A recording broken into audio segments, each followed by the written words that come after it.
Good morning. In today's episode, we talk about growing as Magic players, we take a peek at the first Mythic Championship, and we examine what's on Modern's horizons. My name is Adam Bush. I'm Landon Liberator. And welcome to Not So Serious Magic.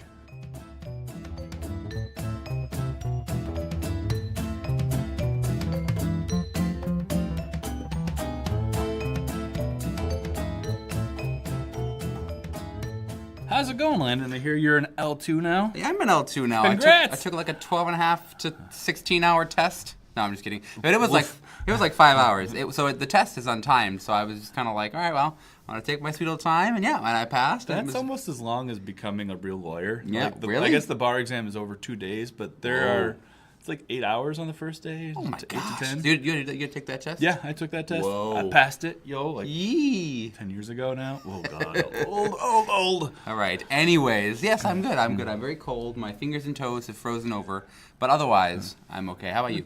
I'm doing pretty well. I got to play a game with the Commander Smiths. If you watch our live video, we're practicing recording videos for our friends and colleagues and consumers. Your consumers. Consumers. Yeah. That's awesome. That's fun. Well, hopefully we get to hang out with them soon and do some fun stuff. Yeah, I think it'll be good. It was a lot of fun to play with them, and it'll be fun to record videos, I think. And be an interesting dynamic. And yeah, I mean, you and I both had careers in hand modeling before we had this, so I just maybe I should stop biting my fingernails. No, that's what they want to see, right? You want to see my hangnails? Yeah, I think so. Yeah. Anyway, so we're talking today about a couple fun topics.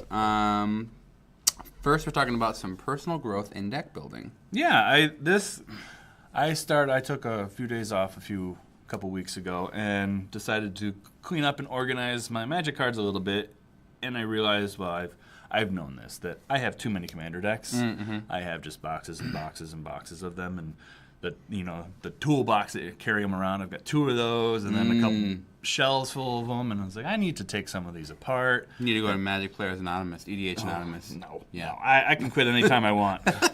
But so I started taking those apart and realized that my first decks were really pretty bad. And it got me to thinking about how I've changed as a Magic player and just the growth overall as us as players in general and other people. And like the first ever Commander deck I ever had was the Jalava, however you say, the Precon. Jalava, yeah. That's Grixis, right? Yep. She's actually, it's hilarious that that's the first Precon you play, because she's actually tier 1 now. Is she? Yeah, she's like very, very good. Well, and I didn't realize that had True Name Nemesis in it. And I love this deck, so I wanted to buy more copies and like update things and do other decks. So you had a True Name just hanging around I have a True Name just hanging around in this deck. That's great. That's a good card. Legacy. Right?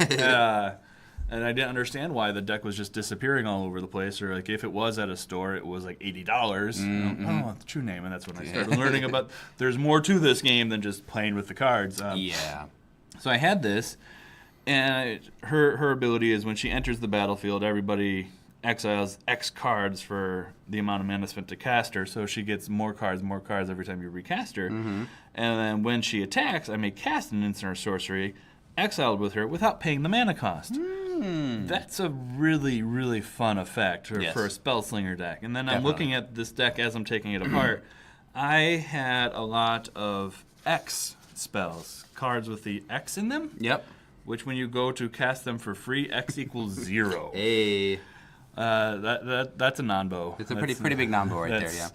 Not helpful. We're going to talk today, before we actually go on, we're going to talk today a lot about non-bows, and just if you're not tracking what a non-bow is, a combo is a thing that's combo as well, and a non-bow is just the opposite. They don't work at all. They don't work together in unison. They kind of work against each other. Yeah. So she's exiling this X card, which could have been a great spell, but I can't use it, and it's remaining in exile. Yep. I was also noticing that I was using terrible cards, like overcosted removal spells that you get out, like the 6-7 mana, destroy 1 creature at sorcery Assassinate, speed. yeah. And not murders. Yeah, murder's okay, but assassinate, or eviscerate, And then just super conditional effects, like I had Asphyxiate, which is 1 black, destroy target untapped creature. Surprisingly hard to use in Commander. As a sorcery. Yes. Yeah. Just because there's so much things with vigilance, there's so many defensive plays. Sure. Like if you have, because a lot of the commanders, they have just effects from sitting there, like Oloro or like The new dragon one or dragon. Or dragon or things that just have vigilance or like you're not going to attack with Tessia unless you really want to. Right. She's just going to sit there and do all your comboing stuff. So you never get to use that. What else did I do? Oh, I used the Jace for Chandra dual deck planeswalkers. Ooh. So the Chandra was a 5 mana +1, deal 1 damage to target player. Seems very good. Very overpowered. So good. Mm-hmm. And even the -8 deals 10 damage to a creature or player, or to a target player and each creature he or she controls. The War Bribe is fine there, but dealing 10 damage in commander to a player is kind of like... Right. It was, more to be desired. Another bad card I use, I don't even know how to say it. Exorciate? Yeah, Exorciate. 4 mana sorcery, exile target tap creature. Wow. It's a cool art. Yeah. To be fair, I guess, but no. You know, I think I read that Asphyxia, untapped creature. You did. That hits the vigilance stuff, yep, but it's still both of these were hard to use consistently. Not very good. And even just using bad cards, it wasn't really taking advantage of what those colors could do. Mm-hmm. Like, I had a Doran deck, which... I love Doran. Yeah, good card, but Doran, I had Farika's Cure in there. Farika's Cure. Which was black, does 2 damage to a creature, and I gain 2 life. Okay. Well, 2 damage doesn't kill much in Commander. Yeah. And Doran has no concern about life gain. So that's almost like just like... Black, gain 2 life when you target your own creature, kind of a thing. Like, it's not that fantastic. And I wasn't using black strengths, which was sacrificing my life, sacrificing my creatures to gain big advantages, and that was something that I did some other decks, and I'm like, all right, I'm using it a little bit more in this deck, not so much in this deck because it was a little older. Yeah. Love that you can play Tree of Perdition and Tree of Redemption in the same deck. That makes me really happy. And they're actually good. Like, you're like, oh, hey, like, that's fun. Anywho, so I posed this out on our Facebook group, the Not So Serious Facebook page, and also on Reddit, and it was interesting seeing the responses. There was a lot of good talk going on. Discussion. Yeah, there was the big comment was play lands. When I first built my decks, I didn't put lands in there. Or one of them was I had like an 8 mana creature, so I put 8 lands in there because that was my biggest thing. That's all I would ever need. I mean, that's decent logic. The logic works. I can't really assail that except you're playing draw go for your 60 card deck. Yeah, you're going to spend a long time. I think Ian Burton on the Facebook page said, no one explained to me how deck building works, so I literally just chose 60 cards I liked and threw them together. Turns out you need lands. He wasn't alone. You were not alone in that. And I'm sure I did similar things back in the 90s.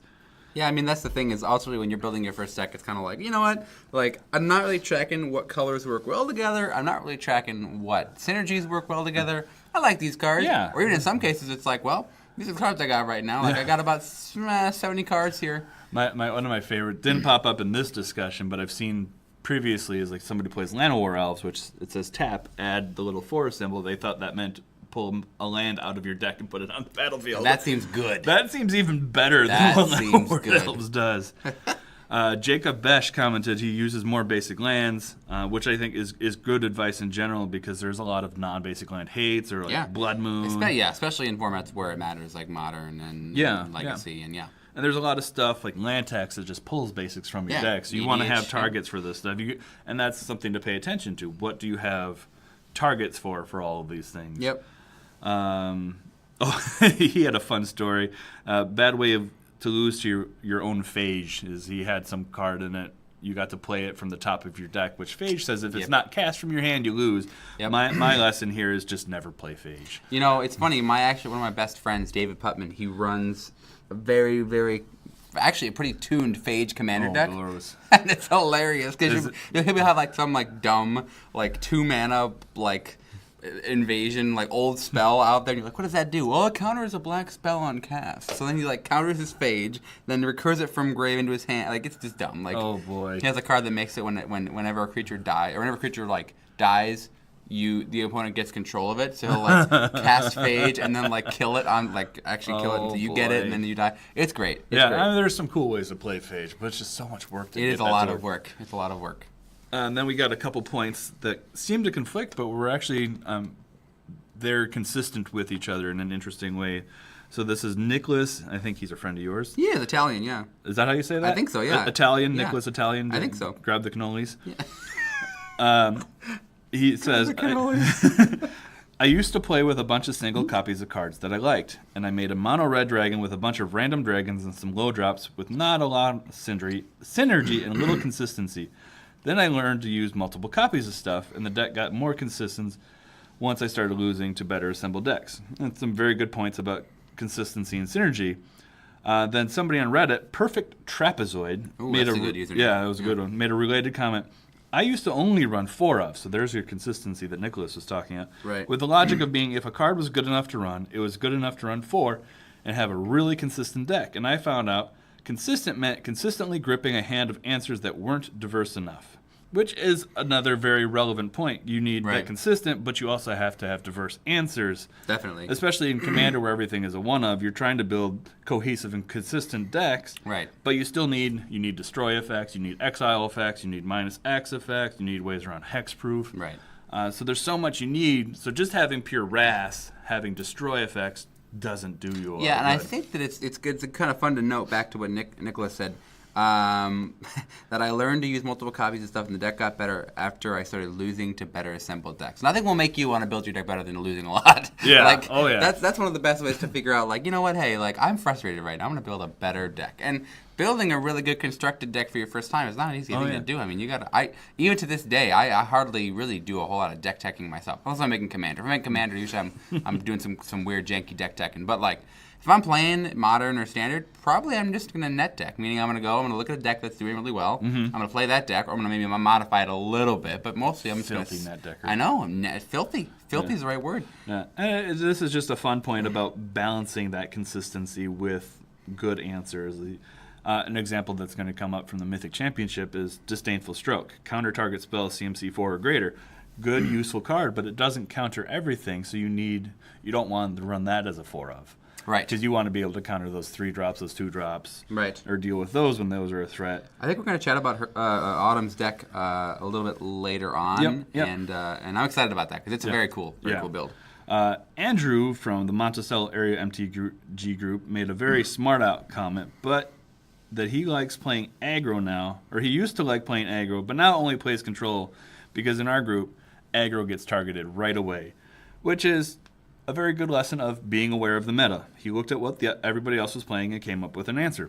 Also, he's a jerk. Oh, got him. Yeah. So here's the thing about meta, too. A lot of folks aren't really tracking. In a format like Modern or Standard or Legacy, constructed formats like that, usually your store meta... Well, okay, so Standard, store meta kind of matters a lot. So when you go to a store and you play, if everyone there plays aggro, your control matchups are going to be really bad. Like, you're going to play control, it's not going to be very good. Like, right. You're just going to lose a lot, and it's just the way it is.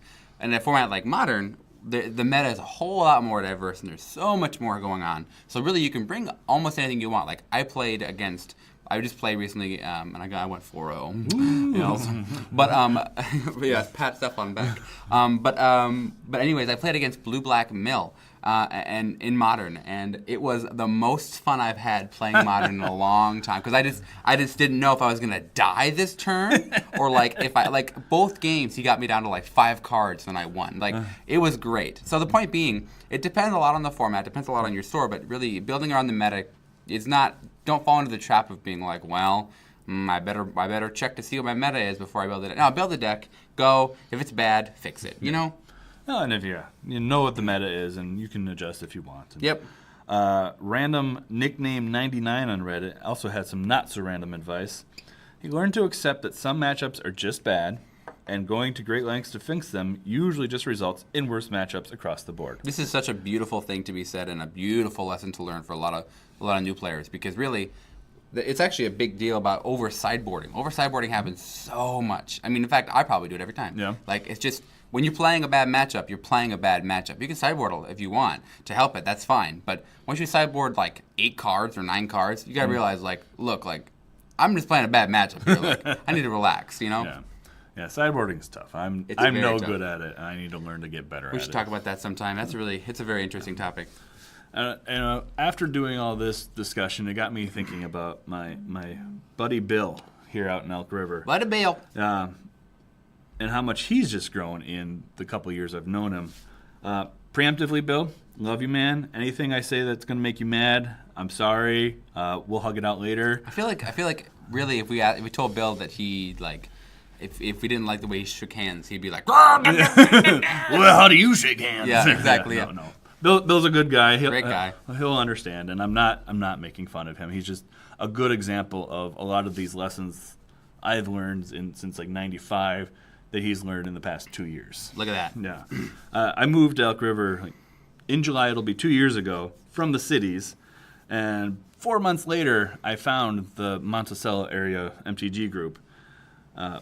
Most of those people were brand new to Magic, just within a few months, and they had no idea what Commander was.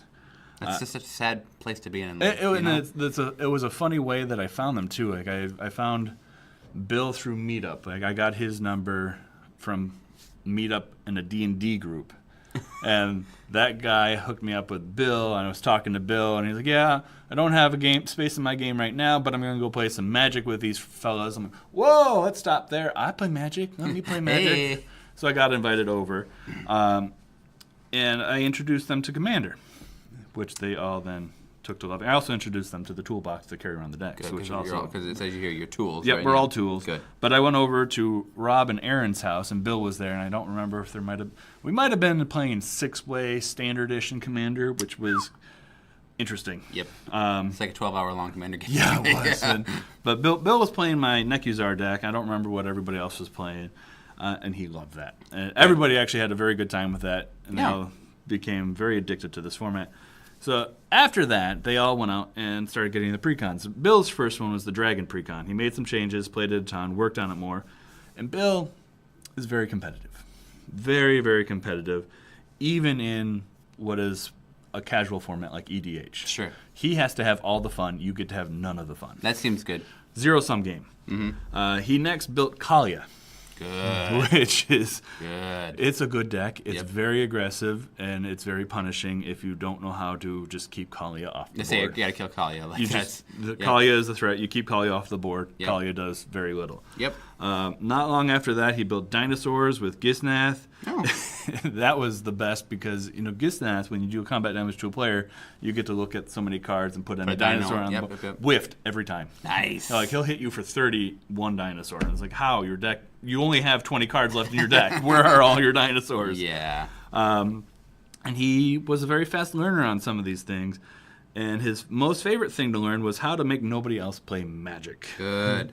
He then built Mill. He built Mill, good. And now he's going to learn how to play Mill in Modern. So you might want to talk to him about That'd be fun. That'd be fun. And then he built a Super Punisher Mogus deck. And this was a thing that's interesting because the prior decks were all creature-based. Yep. These no longer are. The Mill deck uses creature because Fenix cares about creature butts and milling that. But he doesn't attack with them or anything like that. Not really, yeah. It's just using them to mill cards.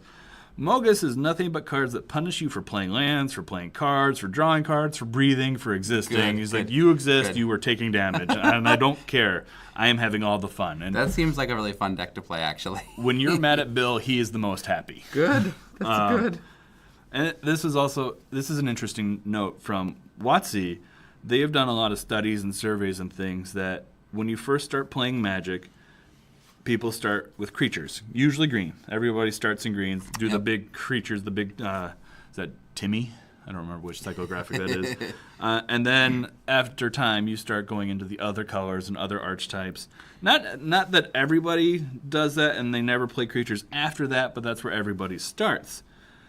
So it was fun seeing Bill branch out from those creatures to these non-creatures. Yeah. Even though his decks and style of decks were very gross. In a good way. Right, it was fun. Right. I hated playing against the decks, but it was fun seeing these style of decks and trying to beat them. And then he went and he built a land destruction deck with Lord Windgrace. And he and I and others have had many discussions about that style of deck, and we'll probably never see eye to eye. I very much dislike mass land destruction. I'm good with individual, like a Wasteland or a Ghost Quarter. Yep. But not when it's then being recursive and it is just de facto mass land destruction. His argument is that a counterspell is the same as land destruction. It's stopping people from playing spells. Yeah, we won't go into that a whole much of how you then have the resources still after I've countered your one spell and that sort of stuff. Yep. We got mad at each other. We got divorced. We reconciled. We got divorced? We got divorced. Whoa. Yeah. All right. Yeah. Well, I mean, at least you reconciled. So Yeah. yeah. And after one of these more recent talks on the Facebook group where I was defending counterspells, he went and built what he calls his Spite deck. Spite deck. Oh, not Sprite. Not Sprite. We're not sponsored yet. Yeah. Right, no. Even though, I mean, Mogus is a pretty spiteful deck. No, he built this one out of spite towards me. Good. It's a counterspell and +1 counter deck based on Rashmi. Oh, okay. Lots of drawing cards and playing cards on others' turns so you can draw more cards. I think a good control deck is the hardest thing to play. Yeah. You have to, even in a one-on-one game, you have to evaluate every card and how that's going to affect your game plan or their chances of winning. And then multiply that times 3. It's very hard to control 3 people with a few cards and very limited counter spells. Even though if you have a Snapcaster or a Mission Briefing to bring those back, it's you still have a limited amount of resources. Yeah, I don't play Brawl. So I have that's one of my really competitive. I have like almost a tier 1 Brawl deck, and I don't play it against any more than one usually. It's like because when you're playing Brawl versus like 3 people or 4 people, it kind of becomes like, well, I only have 4 counters to spend this turn. Like it's rough. So I finally got to play this deck, and I love this deck, and I realized I don't have this deck because I never pulled a copy of her. Because she's blue-green, that's a color combination I love. Yeah. Oh, I love that card. I forgot until just now what that card does. That's a cool card. Funny, full circle, when I got to play this is the first group that I initially played with, the Monticello group. This was Rob, Aaron, and Bill who playing all again. In the middle of the game, Bill goes and counters something from Rob's Atraxa deck. Yep. It was a solid choice. It was going to be a painful card for him and the table as a whole, which made Rob mad and made therefore Bill happy. But then he didn't have a counter when Aaron played an even bigger threat, which Bill recognized, and he started like, all right, that's something I got to figure out. What is worth countering? What is not worth countering? A few turns later, I have something I know he's going to want to counter, so I'm playing the game like, all right, casting this, you countering that? Right. You're letting that one go. I'm going to cast a Soul Ring, so you want to counter that? Yeah. And I love that. I trying to bait out the counter and that type of gameplay where it's the bluff, puzzle, kind of the chess playing going on. I love that. Yeah. And that's where I felt was the final step of like my growth and seeing Bill do some of this is not necessarily playing counter spells, but having enough knowledge of my own deck and what it needs to win to remove threats to it. Right. Not necessarily to stop other people from playing, but just to protect my game plan, and either through a counter spell, removal spell, or attack. You become a better player when you understand the other people's decks. Yeah, that's a really big, huge part of Magic. People don't understand. It's like you can understand your deck very well, and that's very important. However, once you grasp someone else's deck and you understand, that's their game plan, then you know how to go around it, how to win based on your strategy, and it's a big thing. Yeah, and not necessarily having every card memorized. No. It's just knowing like, all right, general he's game casting plan. this card. How does that play in with like his commander, the theme of his deck versus? And can I win? Yeah, can I win with this on the board? All right. Do I have a different answer for this later? Like, can I bounce this when I need to? Like, let this stay out there for a few turns. Yep. And that's just something I think we never stop doing. We can never. There's always a new mechanic. There's always a new card. There's always new lines of play that you're always learning, and just that ability to self-analyze. And that's why Magic is interesting to this day. Exactly. Right? Like, it's still fun and it's still interesting, and we still enjoy it because it's always new. Yeah. Right? Yeah. And another big lesson that we always need to remember is to read the cards. Yep. I ran into that this weekend when I was playing Adam and Lowry. Ruh-roh. I had my Adelies, that's Flying Haste Wizard. Yeah. And I look at Adam's board, Adam number 1. Like, do you have any flyers? He's like, no, I don't. He's got Taste on board and a couple other little creatures. All right, I'm going to attack you. He's like, all right, I'm going to sack this creature that has Afterlife with Teysa on board. So now I have 2 1/1 tokens. Well, all right, I'm just going to put my Adelies in the command zone. Don't even get your tokens out. Yeah. And that was just forgetting what the cards, like I wasn't paying attention to his game plan and his sack outlets and all that. And Lowry did the same thing much later. He's like, you don't have flyers. All right, I'm going to attack. Oh, you made flyers. I'm like, I did too. Ruh-roh. So always read the cards and just pay attention to the game plans. Exactly. That's a beautiful way to win Magic. With our talk about how to be better at Magic and our growth finished, let's talk about someone who's clearly very good at Magic already. People that are much better than we are. Yeah, very, very good. So, Mythic Championship numero uno. Cleveland. Just happened in Cleveland, yep. Let's talk a little bit about the top 8 before we go into the winner. Sure. So the top 8 consisted of 3 mono blue tempo decks, which is my personal favorite. It's interesting that has been changed from mono blue aggro to mono blue tempo. I think it was always mono blue tempo. I think people who thought it was aggro were wrong, and really? they just didn't understand that it was actually tempo. Like that's what I think. Like because fair enough. Because really, it's mono blue aggro would win games. Yeah. The fact that you have counters wins games. Like Okay. that's, you know what I mean? That's what I think. Is it Phoenix? One is a Phoenix deck. One Simic Nexus deck, which is pretty cool. Yeah. One Azorius aggro, which again is really just mono white aggro. Yeah. With like the smallest splash of blue. With the one deputy of detention. Yeah, right. One Gruul aggro and one Esper Control. The fact that Esper Control did not win makes me happy with that Magic exists because I dislike Esper Control.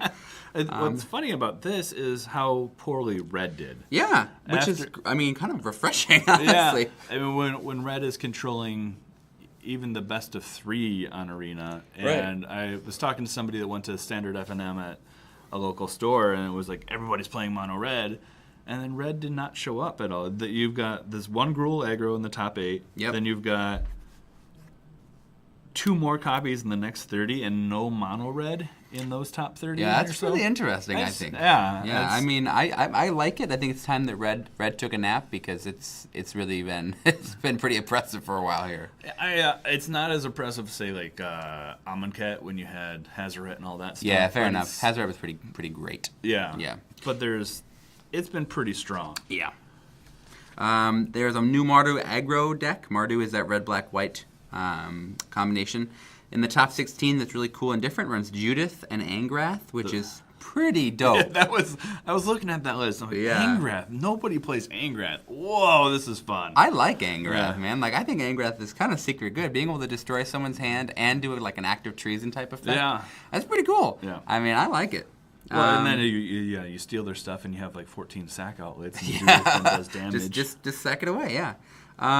So the final match was Mono Blue Control or Mono Blue Tempo versus Esper Control. They were very good games. They were really good games, and they were very close. Did you manage to watch much of those? I did not watch a whole lot of it. I heard a lot about what happened, but I didn't watch a whole lot of it. Yeah, they were all... So in the finals, it's best of 5. Yep. So they have 2 unsideboarded games, and then the rest are sideboarded. Yeah, and they were all really close. Like it looked like one of them would be in control, and then using control not to mean control deck, but one of them was winning, and then all of a sudden it swings back the other way, and like, how do they recover? Oh, they recover, and just back and forth games, and just really tight play. Yeah, definitely. I really liked. I liked what I heard about it. So, looks like you didn't realize how complicated Mono Blue was, huh? No, after watching, and the winner of this Mythic Championship was Mono Blue Tempo by Autumn Burchett. Congrats to Autumn, by the way. Fantastic they job. did a very... It was... One of the things Autumn did very well is making her choices in game of... their choices. Yeah, they were holding... They had a second Curious Obsession in hand. Right. And they didn't play it on their creature that already had one. Right. They were very conservative on when to play that or not to play that. And they won. Yep.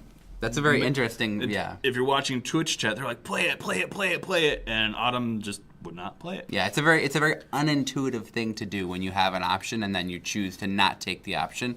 And there's a couple of different lines for that, but yeah, it's really cool. I think that the fact that they won, that Autumn won, is really cool with that deck because it kind of shows that, I mean, that deck is not expensive. That deck costs less than $100. Yeah. And that goes to show you, and I think Esper Control is like $500, like $400, because with the fairies and stuff, it's really expensive. But it shows that you don't have to have the most expensive deck to win a game of Magic. You can have, a deck that performs well, and that's all you need, really, So I like that. After watching Autumn's win, I'm like, I should try this just so I can talk about it a little more. And yeah. I mostly built it. I ran out of some of the wild cards, and I was playing it. I'm like, this is super complex to play. Like, they're shocking this guy. Do I do a dive down or do I counter this? What do I do here and there? And there's a lot of choices to make. It comes down to really understanding what you're going to draw, like what you have in your deck to draw, and knowing like, all right, well, I only have this in my hand, therefore I have a couple of these in my deck. So if I counter this, then I can draw more counters, or I only have one counter left on my deck, or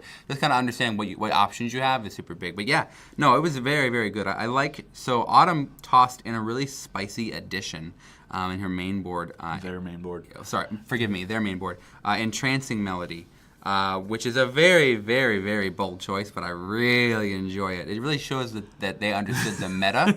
I mean, having big rule spell breakers and all these big creatures that you can take control of is really, really cool. I mean, one main board. There's usually a couple on the sideboard for mono blue tempo, but yeah, this is nice. I like this. Oh, watching the mirror match, because I think it was in the top 8.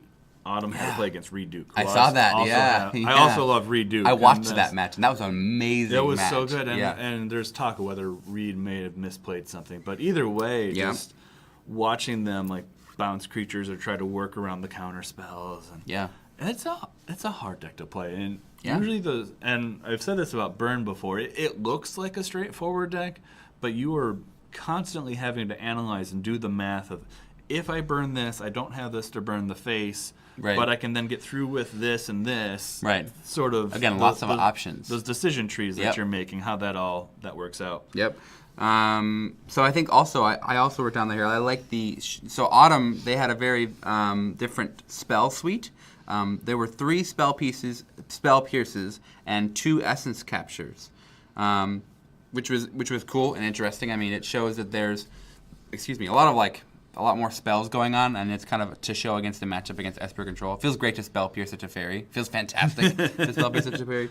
What was the Essence Capture again? That's the one where you counter target creature spell and put a +1. Yeah, and you put a +1 counter on a creature you control. So it's really nice to get that +1/+1 counter on your Mistwalker or Mistcloaked Herald. I mean, and counter that spell. So it's good. It was good. It was fun. Also, a main board negate.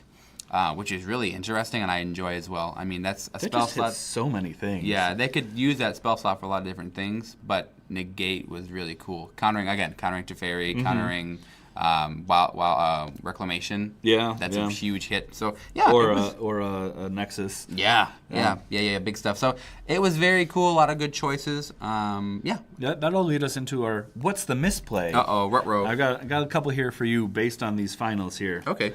The first scenario, the mono blue tempo, has just one creature on board with a Curious Obsession. Yep. I think it was probably the Mistcloaked Herald. Yep. Control in hand, blue tempo has Disdainful Stroke, Essence Capture, and a land. Control, the Esper Control player knows about all of those cards from prior look at the hand spell. Okay. Then Control plays Lyra. What are you going to do as the mono blue player? Interesting. So I think that if Control knows this, well, it also depends on how much land Control has open and how much land I have open. I will pretend Control does not have enough to counter whatever you are going to throw at Lyra. Okay. I mean, in this situation, I would say that since Lyra is big enough to use Disdainful Stroke on, and I can use my Essence Capture later on in the game to counter something different, I'm going to use the Disdainful Stroke. Now, there's an argument to be made that if we use Essence Capture, we can get a counter on the Mistcloak, so that we can get in more damage early game, and since we can resolve that and we can get that extra power on it now since they're tapped out, it would feel good to get that extra damage in, and I could see that argument as well. But I personally would use Disdainful Stroke because you can. Ding ding ding! You got it right. Yep. Autumn played Disdainful Stroke because because they snuffed out that Control had a Thief of Sanity in hand. Ooh. Which is a 3 mana cost, which Disdainful Stroke would not have. Yep. And that would just have hurt Autumn's game plan. Definitely. So it was a very good play. The Intempo had no other answer for Thief of Sanity than the Essence Capture. Oof. Like, Negate doesn't hit that. Nope. And Nope. Spell Pierce at that point in the game was going to be too little, too late. It's not creature anyways. Right. Yeah. So Control, knowing this, could never play his Thief of Sanity into that Essence Capture because it was just going to end the game sooner because of that +1 counter. Yep. Scenario 2, Mistcloaked Herald with Curious Obsession and a 1/1 counter on it from an Essence Capture at some point. Okay, sure. And a Stormcaller out. Control cast Cry of the Carnarium. You have 2 counters in hand. What do you do?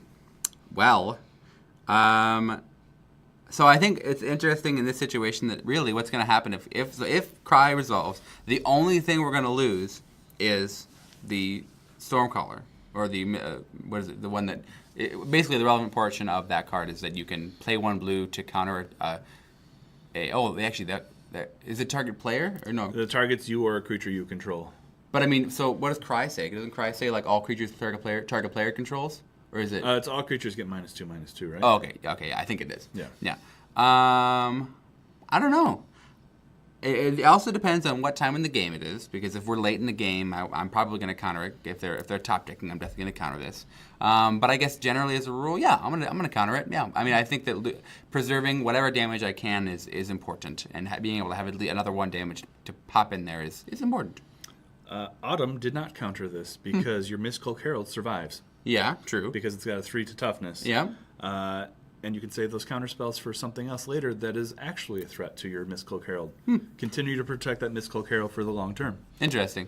I think it's definitely, an arguable decision either way. Yeah. I would say is what it is, definitely. Yeah. But I can see why. I mean, having 3 damage on that, I mean, it would be 1 damage that turn, because of the -2/-2. But that ends on the control player's end step. Oh, that's true, because it's their right. turn. It goes back to 3 power on Autumn's turn. Yep. So yeah, I could see that as a good decision. It was a game-winning decision. Yeah. That Mistcloak Herald stayed out. Those counters continued to protect. I think it was a negate and maybe a Spell Pierce. Yeah. That Spell Pierce hits any of the wraths. Yep. Good stuff. Yeah. Definitely good stuff. So 1 out of 2 for you there. 1 out of 2, not bad. That's 50%. Is what that you're is. 50%. 50% of a Mythic champion. Yes. Magic Fest LA happened as well, and that was this weekend. Yeah. I just gotta say, Magic Fest LA sounds like not a Magic the Gathering experience. It sounds like you're going to like a magic show, or Mythic. I don't know. It's just weird. It's interesting watching people try to talk about these things. The hashtag for this on Twitter and stuff was MTGLA, which doesn't even convey Magic Fest and it doesn't convey GP. And then everybody's like, so and so was at the GP, and I'm like, well. It's a Magic Fest, but it's also there is a GP at the Magic Fest, so... I wish we could sort of change.org for turning it back to Grand Prix. We all liked the Grand Prix so much better. I understand what they were doing with calling it Magic Fest. They want to make it this branded, this convention sort of scenario. But when you're having we as the audience watching the bigger event, the competitive event, only care about the Grand Prix. Right. We don't care about the arts. Right. Or the vendors there and that sort of stuff. Yeah, no, I totally hear you. So we're going to talk about, this is a Modern event. This is where I make my home. I enjoy Modern. We're going to talk about the top 100 first, and then we'll narrow it down a little bit. So the top 100 today, too, here's what it looked like. From the most prevalent deck to the least prevalent. Dredge had 16 decks. Damn. Yeah, I know. Is It Phoenix had 14. Nice. GDS, Grixis Death Shadow, had 6. Miracles had 5, which is an interesting thing to see. Miracles is kind of dying off, but it's cool to see. Tron had 5, which I assume means mono green Tron. Hardened Scales also had 5. Mono red Phoenix had 5 in the running, which is cool. Yeah. Humans had 5. Humans has kind of fallen off, hasn't it? Definitely fallen off, yeah. And there's a reason for that. War Prison, which I really, really enjoy looking at. War Prison only had 4 decks. Bant Spirits had 4. Amulet Titan had 4, and its very close brother-in-law, Titan Shift, had 3. Affinity had 3. The Rock had 3, and then there were 18 others who were not as prevalent in the meta. So it was very, very... That's a good amount of variety. I mean, other than you've got 30 Dredge and Phoenix. Is it Phoenix? Well, 36 if you count Mono Red Phoenix. Yep. That is a little not diverse, but I mean you've got Miracles, you've got a lot of representation. Yeah, I mean War Prison is actually very up and coming and very cool, so that's fun to see up in there as well. Maybe that'll be your next deck tag. I think kind of fun. I would like that. Yeah. So top 8. The top 8. There was a Titan Shift deck, 2 Is It Phoenixes, 2 Dredge, 2 Hardened Scales, and a GDS deck, Grixis Death Shadow. Those numbers are, I find, pretty interesting because you had 5 Hardened Scales made it, and 1 or 2 of those made it into the top 8. You had 3 Titan Shift, and 1 of those made it in the top 8. That's good. That's a good conversion rate from day 2 to the top 8. Very, very diverse. Where you have only 2 Phoenix and 2 Dredge out of the 16 and the 14. Yeah, definitely. It's like you say, it's interesting to see that they all made that in there. This is my favorite sideboard card. To preempt you a little bit in your soon-to-be deck. The sideboard card from Is It Phoenix Dragon's Claw, a 2-mana artifact. Whenever a player plays a red spell, you may gain 1 life. Woo! It's just the most ridiculous commander. Actually. Not even good in commander card. Actually. Yeah. This was played by Michael Burnett, and he was the one who actually ended up winning. So yeah, that's hilarious that made it so well. 4-color Prison, which was piloted by Marcus Long. So the only win con in 4-color Prison is milling with Ipnu Rivulet. Oh, jeez. So if you're not familiar, Ipnu Rivulet basically says it's a desert itself. And it says, pay 1 of the blue, sack a desert, and the target opponent mills 4 cards. So you play this, and then you play Crucible of Worlds. So you make them mill 4, and then replay it from the grave with Crucible, and then do it again until they've milled themselves out. Oh, boy. And it's just brutal. That's what's fun about Modern. Oh, my weird God. Stuff like that. And not a deck but there's a guy that goes to all these GPs. He always plays a Taking Turns deck. Yeah. And like, you see his deck, and it's like 8 feet tall. And people are playing, are you somehow playing Battle of Wits? No, he's got a quadruple sleeved deck. Or maybe quintuple. It's a lot of sleeves, and they're all foils. Hey. And so he's got it heavily protected, so it's just super tall. As long as you can do it by yourself and you can take a reasonable amount of time. Modern is just so fun to watch. I know. Oh, and their Pokemon sleeves, the outer sleeves. I'm so happy about that. So it's very interesting, like you said, to see Hardened Scales twice in top 5. Yeah. This deck is really good for a lot of reasons, but also I think it's mainly because you have to reread these cards. Like I have to reread almost all of the cards when I'm playing against it, even though I've been playing Modern for years now. Me having to be like, all right, cool. What exactly does modular do again? Like, wait, no. So if you can sack this to itself, and then you can get a counter on it when it dies. Like, what happened? Like, right. There's a lot of stuff that has to happen. And there's also a lot to knowing, like, when do I kill things? Like, when I have my kill spell in my hand, when is the most opportune moment to fire it off? Like, so it's kind of a weird thing. Yeah, and I like that they're calling this Hardened Scales now versus Affinity, because none of the cards in it have Affinity on them. Right, exactly. Yeah, no, it's definitely Hardened Scales. That's what the deck's built around. So, one last fun note from the results: we had the 2 youngest people to ever make Day 2. 8-year-old Dana Fisher was playing Elves, and 11-year-old Abram Goldstein was playing Burn. Now, a lot of folks, I've actually, it was on a couple of subreddits, and a lot of folks were like, oh, well, they're playing level 1 Modern. They're playing, like, Elves and Burn, easiest decks to play.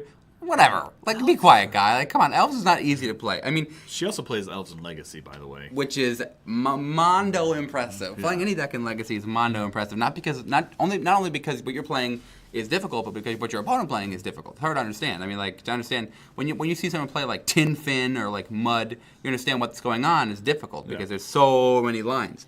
But, yeah, no, I mean... And even if it is a low-tier, easy-to-play deck... She made Day 2. Have you made Day 2? I haven't made a Day 2. I've never made Day 2. Yeah, no, it's a tough thing to do. It's really difficult. So, anywho, we're gonna chat now about Izzet Phoenix. We back in episode 9, we broke down a budget version of Izzet Phoenix. We kind of did a card-by-card breakdown. We I did. think this time we're going to focus more on the deck theme and how to pilot it a little more. Well, and we're going to chat about a couple of changes, and then we're going to chat about its kind of matchups. So, this deck really wasn't great. And then the deck previous to Arclight Phoenix was kind of non-existent. Yep. Izzet Spellslingers kind of just died off. Wasn't really a thing. But then when Izzet Phoenix kind of popped into the meta, everyone, of course, again, underestimated, Arclight Phoenix. Arclight Phoenix, yeah. This card's not going to be good. This card's blah, blah, blah. And it ended up being really good. Even in Standard, it ends up being really good. It's a powerhouse card. So, so it's very fast. It makes it, and this makes it a winner in a meta where fast things are good, right? So we're going to look at the deck that just got the first place at Grand Prix LA. And it was piloted by again, Michael Burnett. Way to go, Michael. Big difference in the 2 lists. So our previous, like the budget list we took a look at earlier, and now this list, there are 2 Terramanders, or as I call them, Terrymans, or Terrymanders. Good old Terry, he fits nicely in this 1-drop creature spot. Unlike most 1-drops, he's always a good draw. Yeah. Right? I mean, in the early game, it represents a long-term threat that needs to be dealt with, and in the end game, it ends up being a 2-drop 5/5. Yeah, that's... Right? Which is really good. This is being played over Young Pyromancer, which, if you're not familiar, it's a 2-mana 2/1 that says whenever you cast instant or sorcery, you make a 1/1 elemental token. Yep. This is a big non-bow. This list plays Thing in the Ice, And when Thing in the Ice flips to its backside, it returns all non-horror creatures to their owner's hand, which bounces your entire board of tokens into oblivion. Right, because your tokens no longer exist. Yeah, so it's kind of sad. It made people feel angry and salty, so it's actually a really good play. Terrymander over this is a really good play. So yeah, it fits well. You wrote about the spell suite a little bit. Talk to me about that a little bit. So just comparing again the two lists, the prior list ran sleight of hand, which was you look at the top two, put one in your hand, put one on the bottom. Well, this deck doesn't care about putting cards on the bottom. They want them in their hand or in the graveyard. Yep. Which was a good card advantage. Sleight of hand's a good card advantage, but putting an Is It Phoenix or Arclight Phoenix, I'm listening to you too much again. Putting an Arclight Phoenix into the graveyard is a good place for it because it comes back when you cast 3 instants or sorceries on the combat step. Right. It also plays, what else does it do? It runs a main board surgical extraction rather than having them all on the sideboard. Runs a couple additional ops and another addition that I was surprised there's only a one of. It runs a Charter Course. Yep. Again, it's draw 2, and if you haven't attacked, you discard 1. But if you attacked, you get to keep both. Yep. Either way is good for this deck. You draw 2, or you draw 1 and throw an Arclight Phoenix into the graveyard. Yep, it's great. And bring it back later. Yep. And some folks kind of like to argue, like, oh, well, what if you don't have one? What if you discard an instant sorcery? Well, then that fuels Terramander. Right. Fuels Terramander, or you throw your Faithless Looting in there. Right, flash it back. Yeah, it's really good. This deck has a lot of synergy like that. Yeah. Surgical just kills so much in Modern. It really does. Yeah. It's a lot of good stuff. Being able to exile one of Dredge's pieces, woo! Feels good. Or any Tron land, because it doesn't hit non-land, it hits any card. Yep. That feels good. And you mentioned your hollow ones. Yeah, no, we're not talking about it. Don't exile my hollow ones.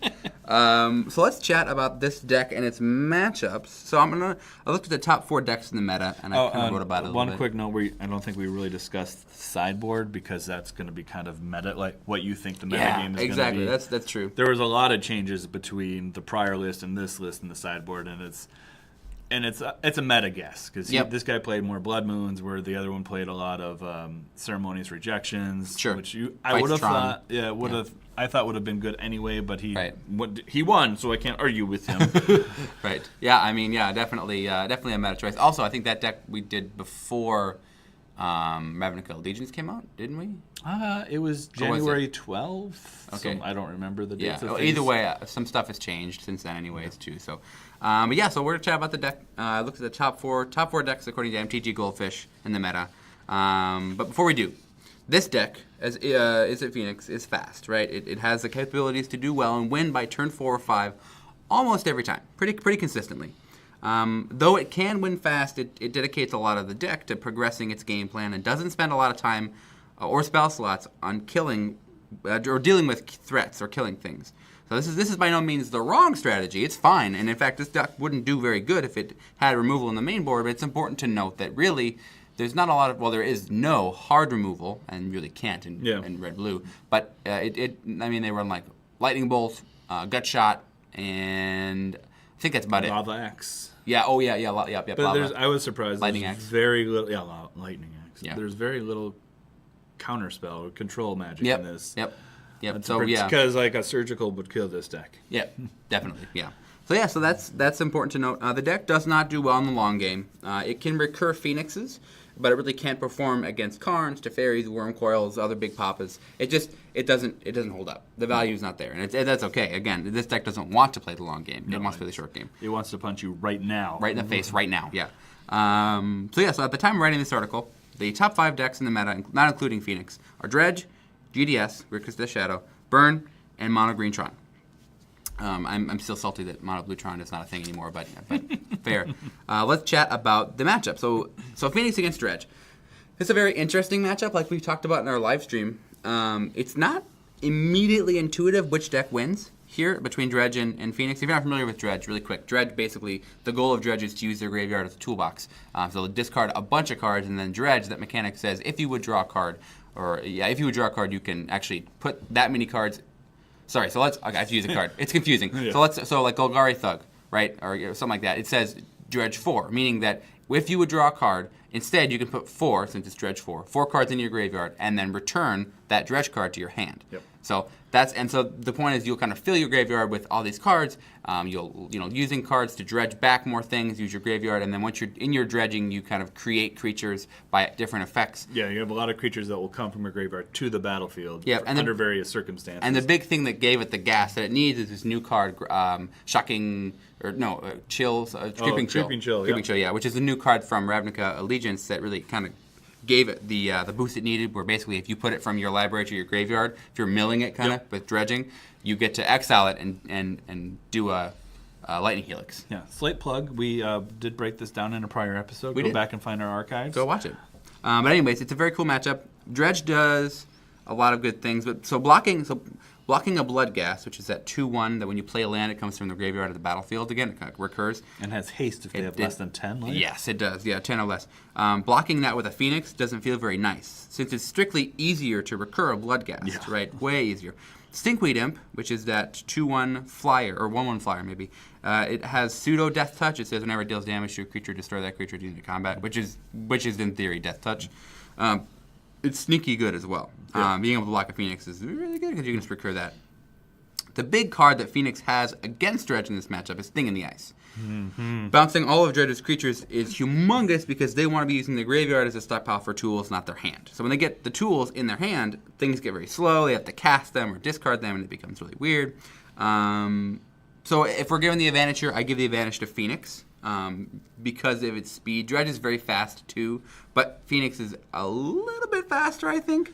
I also think Phoenix becomes a little more consistent because it has a lot more of the drawing things, sifting through the deck. Very true. Dredge depends on all right, I'm going to dredge 4, and it's completely random what those 4 are. There are a lot of hits for Dredge, so Dredge can hit a lot, but if it don't hit well, then it doesn't do very good. And I think this is where him running that mainboard Surgical is a big super big duper big. That can shut off like Life from the Loam, which is the big card. Huge. Getting lands, this is the one matchup I turned the GP on a few times this weekend when I had a chance, like during kids' nap time. Sure. And this was always the matchup because there was 16 and 14 of them on day 2, so it was always what I saw. Definitely. And it was an interesting where you're talking like the Phoenix player gets that Thing of the Ice out, and the commentator's like, okay, how many spells does he have in hand? Can he do this? Because Dredge has like 16 creatures out.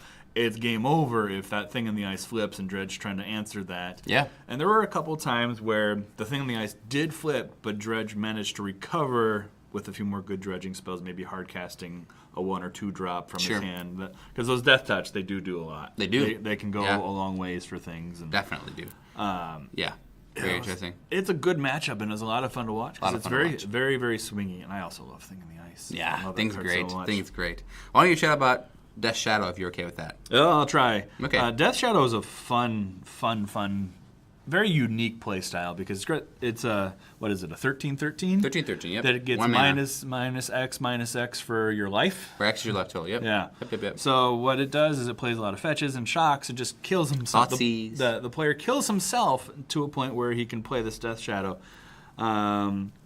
It prides itself in having all the answers. Oh, because it's also...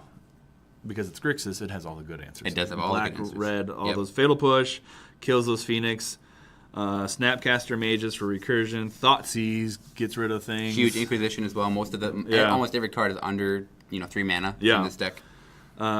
It will win the long game. Definitely. Because those Death Shadows get big. Those Gurmag Anglers can come out early. Yep. And those are, what, 5/6? 5/5. 5/5 that you can play for 1 because you're delving so much. Yep. It does. The Phoenix goes over the top, though. Mm-hmm. It does have a chance to beat it down before it has the chance. You say here that you give the advantage to Death Shadow. Yep. Why is that? So here's what I think. I think that when we come down to the game, like I would definitely see Phoenix getting the GDS player down to maybe 5 or 6 life by turn 3, 4. But then once stabilization happens, once they have a handful of cards, once they can kill things and bolt things and push things and get a shadow, they have so much more. GDS has so much more in their toolbox of things to do, and Phoenix is really focused on just kill you fast. So which plays into the Death Shadows gameplay. Exactly, right. So there's just so much more that GDS can do, and there's so much more answers. And even though Phoenix is faster, it kind of gets outweighed by the value train that Because GDS Death has. Shadow is a 1-drop. Yep. So Phoenix punches a few times. All right, this DDS is now a 6/6. It's Yep. going to swing back, and Right. they play Timber Battle Rage, right? Which Correct. gives a double strike and trample. Yep. Which the Phoenix has to start hanging back and protecting things. Right. And Which is not at all what they want to be. no, they Not don't. at And all. even thing in the ice can have some trouble. Even I mean, it bounces back a Death Shadow. That's just a 1-drop. Yeah. Right. Exactly. And bouncing those Gurmags is a little more painful because Agreed. it's hard to delve. But Yep, those, agreed. Those 1-drops, okay, fine. I'll replay it. Yeah. So yeah. Of note, when you're flipping the thing in the ice, it bounces any non-horror. Spellskite is a horror. Look at that. Do not bounce your Or if you're Spellskite. playing Living End, that Horror of the Broken Lands, also a horror. I don't know if you're sure if you play how much Living End you play, but basically 0. Living End you just cycle a bunch of one-man creatures and then bring them all back. Yeah, that's a horror. So fun fact. Next up in the matchup is Burn. I wrote here. I think the general saying of Burn is, I don't care what you're doing, fire. and so this is kind of how the matchup goes. Eidolon the Great Revel, which is a 2-mana enchantment creature that says whenever a player casts a spell that has CMC 2 or less, they take, or no, CMC 3 or less, they take 2 damage. Whoa. And This is humongous against Phoenix. Almost all of their spells, except for Phoenix, which they're really never going to hardcast anyways, is less than 3 mana. Yeah. I think everyone actually is less than 3 mana. So they're taking 2 damage. Charter Chorus. Yeah, That's all. they're taking 2 damage, which is phenomenal. I mean, it's just whoa. It's huge. This is a brutal card. Thing in the Ice doesn't really affect Burn. Neither does Phoenix. I mean, Burn doesn't care about his life total anyways. No. If Burn can't kill you by turn 5, they've lost the game. Right. I mean, that's just how it is. Yeah. This is that interesting sideboard card I was talking about earlier, that artifact that you gain a life whenever anyone Yeah, plays a red exactly. spell. That plays against both of you. Very, very important. And that is how you beat Burn. You just gain a little bit. Because Burn's whole goal, count to 20. Yep. How do I get to 20? Yep. And if you start throwing in occasional life gain 1 or 2, it's thrown off You're the game basically plan. time walking them Yeah. because I mean, if you're gaining 3 life a turn, that's a time walk. I mean, you've taken their turn, their last turn, you've taken it. Because they only run, all I ever see is 2, maybe 3 lands on board. Yep. That's all they ever need, because they run land light. Yep. I mean, and they're only playing a few creatures too. Like Yeah. Monastery Swift Spear and Goblin Goblin Guy. Guy. Yeah. So, anyways, I give this match to Burn any day. I think Burn wins pretty handily in this matchup, just because Burn is better. I think. I mean, I don't know. What do you? Any views? Again, he won with Phoenix. He did win with Phoenix. I think that's an interesting sideboard option. Surgical is an iffy one here because paying the 4 life. They don't care. Yeah, paying 2 life for this Surgical is helping Burn. Right, exactly. Yeah. It's an interesting choice. I think Burn was getting beat by other decks, and that's why it didn't show up much. Yeah. I was seeing some talk of people are now trying a Rakdos version of Burn versus the Boros one, because there's a lot of stuff from the latest Ravnica sets that play well into that version of Burn. Like maybe even Judith. I don't know. Judith cares about creatures dying. Judith would not be played. Yeah. Anyways, quickly to finish it up, Mono Green Tron, the OG modern deck, original gangsta. This deck is the king of making big stuff happen. Usually, Tron gets its lands, and then it wins. Yeah. And if Phoenix gets its Phoenixes, it wins. It's pretty much whoever is faster here. Without hard removal, it's very hard for Phoenix to come back. So once Tron gets its lands, you're kind of screwed. That's kind of where you're at. Yeah. But same token, Tron doesn't have any hard removal either. So once Phoenixes come out, once you get a thing in the ice, I mean, yeah, it's pretty much win. So, I mean, yeah, I think that I don't know. I think that I would give this matchup probably to Tron, but it's really up in the air. I mean, it very much depends on who gets their lands faster, who gets their things out faster, and who can hold the board. That's kind of where I think I'd give it to Phoenix, because I think it can be faster. Because Tron, while it has a lot of pieces to find all its Tron lands, right, it is not hard to stall out on Tron. It's true. You need those expedition maps, and if that gets Shatterstormed or whatever, it sets Tron back. And casting the spell to destroy that artifact is going to bring those Phoenixes back to punch for 6, 9, whatever. Oh yeah. So I give that to Phoenix. I think it's faster. Yeah, fair enough. And that leads us to what they're going to be shaking up Modern with Modern Horizons. What's on the horizon for Modern? Yeah, yes. Can we talk about how it was right? We're 1-1. We're one. Yeah, I guess I lost Casey. We're 1-1, Adam. You and I. So. Well, I think we both agreed that they were wrong on doing that. But, Agreed. Yeah. No, definitely. You were right. And I'm actually really happy you were right. We're skipping standard, heading straight into modern. Yeah, I like this. New cards and reprints of cards not currently in modern. So this one is not bringing any currently in modern reprints to lower prices. Right. Out in June, there's going to be a draft pre-release versus sealed, which is, I think, a good choice because if you're playing modern, sealed is viewed as more of a beginner format, right? And draft is a little more complicated. Because sealed is like pretend constructed. Yeah, and draft is slightly more complicated. So I think they're viewing this as a more invested person is going to go to this pre-release, and they can handle doing draft. There's going to be a buy a box promo, which I think that they said is going to be a brand new. No, I think they said it's a reprint of a legacy card. Interesting. I didn't know that. It'll be available in stores and on Magic Online. The Magic Online price point is $7 a pack. They're not doing MSRP anymore, so we don't know what those are going to be. I just saw on Reddit actually that somebody said that it's going to be boxes will be the wholesale price is like $164. Right. So everyone's thinking that they'll be sold for $199, but we can talk about that later. I don't think that's going to be a thing, but we can talk about it. See. Yeah, if there are good cards, that price is a pipe dream. Yeah, it's going to be a lot higher. It's going to be a Modern Masters type prices. Definitely. The first thing is the hashtag was MTG MH1. One, I think, is the key there, implying that there are going to be future sets of this. And this is where I think there was a little bit of disappointment that they're not reprinting things from Modern. Right. Because those fetch lands are now going to skyrocket, because those are not going to be reprinted in this. Scalding Tarn is $100 now. Oh, yeah. Yeah, that hurts. That's pretty, it's pretty spicy. And so it doesn't really lower the barrier to entry, but I kind of like their thinking here is they're going to, by printing brand new cards and bringing in a lot of legacy things, they're going to completely shake up the format, and those prices might drop anyway because we don't know what's going to come of this, what new decks are going to pop up, what decks are going to fall out. Definitely. And I think that they can reprint those in a future set when this metagame has shifted around. Like, now what is the big dog? Is Tron still around? Do we need to reprint these things? And so not going to lower the entry to these current meta decks, but I think there's going to be a brand new meta. Yeah, I don't know about so there will be a new meta, definitely, but I'm not sure. I'm curious to see how much the meta is affected. Like, we'll see. Like, is this really going to put a huge dent in the meta? Probably yes. I mean, we'll see. And this is going to be after the Mythic Championship that's a modern format. So they're doing an interesting thing in not releasing this until after the Pro Tour. Right, which gives a good chance to brew. Yeah, and I think I wonder, because they announced that they're testing that new Mulligan rule, whether they tested this with that Mulligan rule and how that would play, and that would be interesting.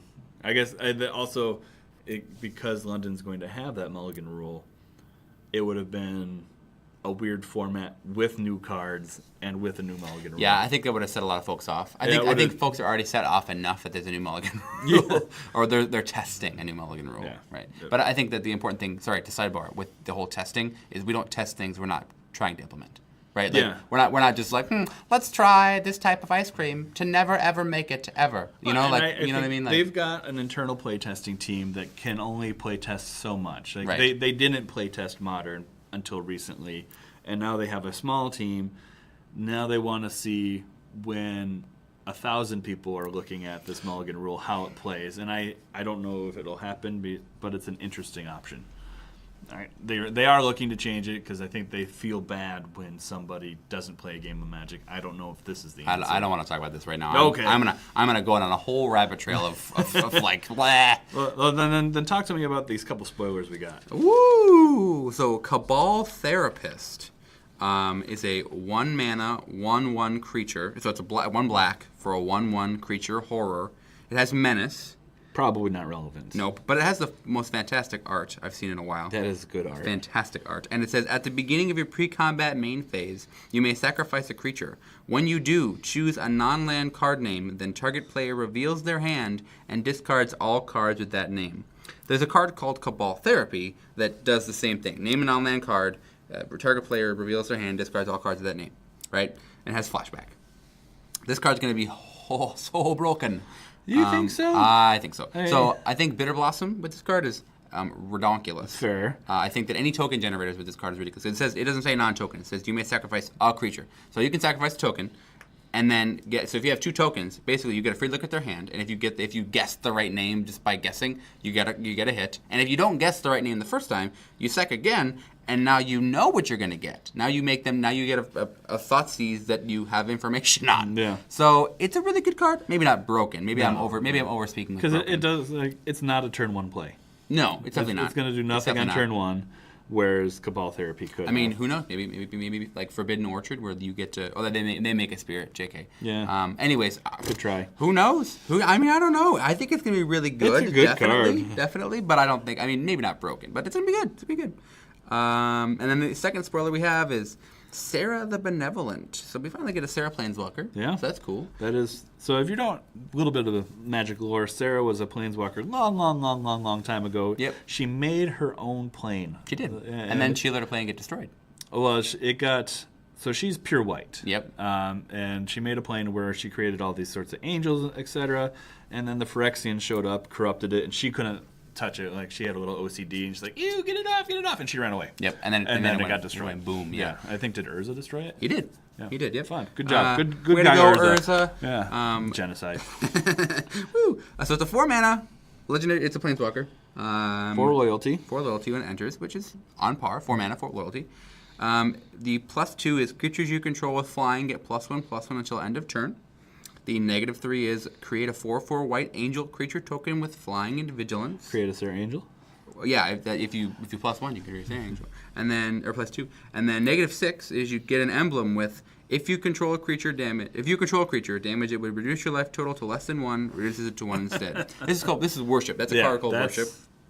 And that's an emblem, which I think actually depicts Sarah. I don't know. Anyways, but yeah. So basically, if you have a creature, you can't take lethal damage. If you have a creature, if you control a creature, all the damage reduces you to 1. If you get a Banefire for 20, if you control a creature, you're at 1 life, which is really cool. And it's only, I mean, she comes down with 4. You +2. She's at the 6 for the next and turn. then you negative. Yeah, definitely. I mean, this is really cool. It protects itself, so you're playing it, and then you're -3ing to get that angel, which protects itself, which is great. And then next turn, you have a 5/5 with vigilance. I love it. I think it's great. I don't know if it's going to get played in the current meta. No. But I think this is abusable. I don't know. You play Oath of Gideon. Right. Which gives an additional loyalty counter. Maybe you can get an Oath of Teferi, which lets you do 2 activations a turn. Yeah. So it comes down. Oath of Gideon has 5. I mean, yeah. Maybe we'll see. You got an Oath of Teferi out. You +2 it. You get the emblem. Maybe the we'll next see some activation, Chain Veil action. Maybe. I mean, who knows? Maybe Super Friends it's coming back. But maybe not Modern. I'm going to play this in Commander.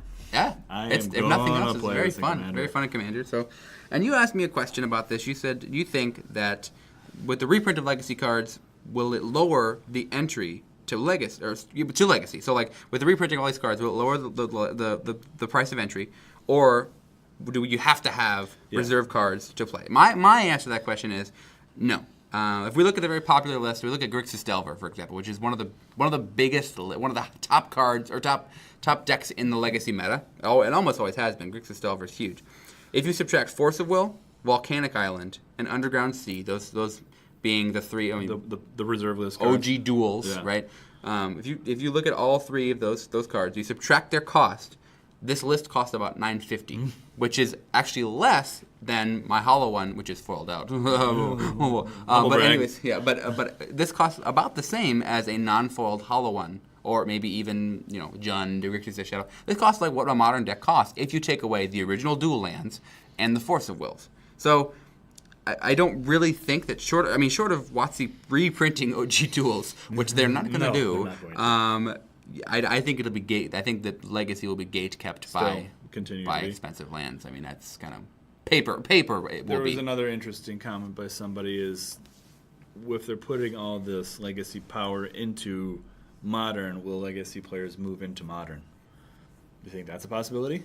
I definitely think so. I think it's hard to make a a generalized statement about Yeah. people. You know what I mean? Because Right. it's ultimately talking about what they're going to do, which is and hard. Legacy is currently on the downswing because it's so hard to get into, and Yep. there are fewer and fewer players. Yep. This is good if if Modern power level goes up to more Legacy levels, not exactly 2 Legacy levels, Right. but closer to.